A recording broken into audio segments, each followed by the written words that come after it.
ناظرین، کئی یورپی اور امریکی جرائد کی جانب سے امریکہ اور خاص طور پہ اسرائیل کی جانب سے ایران پر حملے کے حوالے سے دعوے شروع کیے جا رہے ہیں کہ وہ حملہ نہ صرف عرب کو متاثر کرے گا، اتنی بڑا حملہ ہوگا، بلکہ اس کے اثرات جو عالم اسلام کی واحد ایٹمی قوت پاکستان ہے اس پر بھی مرتب ہوں گے، اور ہو سکتا ہے کہ پاکستان بھی اس جنگ میں اس کو زبردستی شامل کہ کیا جا سکتا ہے۔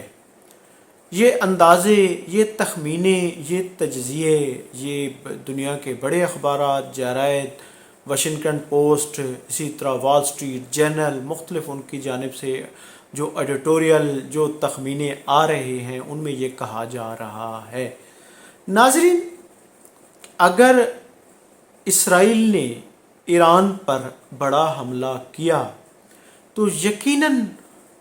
ایران بھی اٹیک کرے گا، اور پھر دوسری جانب ترکی کو بھی اب اپنا خطرہ لاحق ہو گیا ہے، کیونکہ اردوان نے اس خدشے کا اظہار کیا ہے کہ اسرائیل ہماری طرف بھی بڑھ رہا ہے۔ اگر کوئی میزائل ایران کے ساتھ، کہ بلوچستان ملحق ہے پاکستان کا ایک صوبہ، تو اگر یہاں پر حملہ ہوتا ہے تو یقیناً پاکستان کی طرف سے بھی ایک ریئیکٹ اس پہ آ سکتا ہے۔ تو ایک بڑی جنگ اس وقت دستک دے رہی ہے، اور وہ جنگ ایٹمی جنگ بھی ہو سکتی ہے، جو سارا اس میں عرب بھی لپیٹ میں آ رہا ہے، اگر اور پاکستان بھی اس میں شامل ہوتا ہے، خاص طور پہ جو اسرائیل اور ایران کی وہ ہے، اور اگر اس میں کوئی غفلت کی جاتی ہے، اس میں اگر اس کو پھیلایا جاتا ہے، اور اگر پاکستان ایک ایٹمی ملک شامل ہوتا ہے تو یقیناً اس میں چین، اس میں پھر روس، اور ادھر سے امریکہ، ایک تیسری ورلڈ وار شروع ہونے کو ہے۔ یقیناً یہ اس وقت جو صورتحال ہے اور اس کو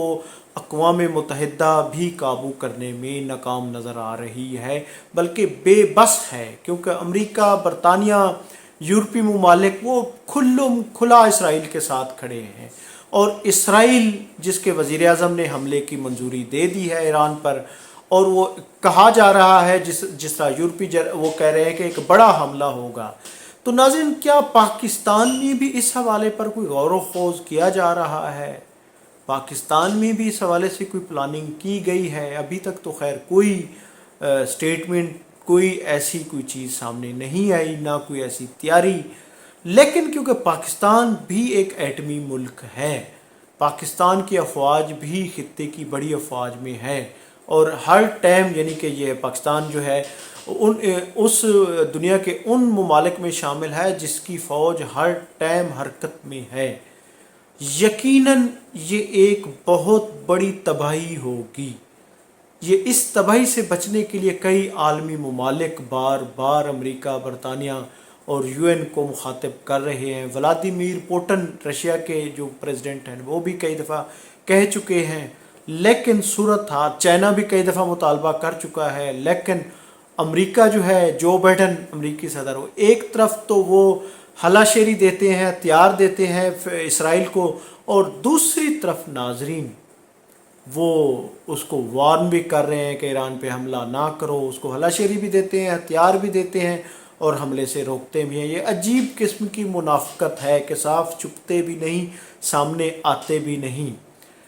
اس میں سب سے زیادہ جو گندا کردار ہے وہ امریکہ کا ہی ہے، جو اس بڑے، اگر یہ جنگ شروع ہوئی تو اس میں بنیادی کردار ہی اسرائیل کے ساتھ ساتھ امریکہ کا ہوگا، کیونکہ سب سے زیادہ اس ٹائم فنڈز، اس ٹائم ہتھیار، اس ٹائم ساری چیزیں امریکہ سے اسرائیل کے پاس آ رہی ہیں۔ یورپ کا نمبر دوسرا ہے، اور فرانس نے کئی دفعہ اس کی مخالفت بھی کی ہے، جس کی وجہ سے نیتن یاہو اسرائیلی وزیر اعظم اور فرانس کے وزیر اعظم کے درمیان، صدر کے درمیان جو ہے اس حوالے سے کئی دفعہ چپکلش بھی سامنے آ چکی ہے۔ تو یہ ایک بڑی جنگ ہو سکتی ہے، تیسری عالمی جنگ دستک دینے کو ہے، لیکن افسوس کہ ہمارے خطے میں ابھی اس کی کوئی تیاری نہیں ہے۔ یقیناً تیاری کرنی ہوگی اپنے بچاؤ کے لیے، اپنے ڈیفنس کے لیے، کہ جو تیسری عالمی جنگ ہے وہ نہ ہو۔ اگر اس کے اثرات یہاں تک نہ پڑیں، اور خاص طور پہ یہ ہے کہ اسرائیل یا کوئی ایسا کوئی پاکستان کے اس سے نہ وہ کر سکے۔ تو پاکستان کو بھی اس حوالے سے اپنی آنکھیں یقیناً پاکستانی ان کو بھی کھلی رکھنی ہوں گی۔ ناظرین، میں ہوں عبدالرؤف روفی اور آپ دیکھ رہے تھے تاریخ نامہ۔ چینل کو سبسکرائب کریں، ویڈیو کو لائک کریں۔ بہت شکریہ، تھینک یو، اللہ حافظ۔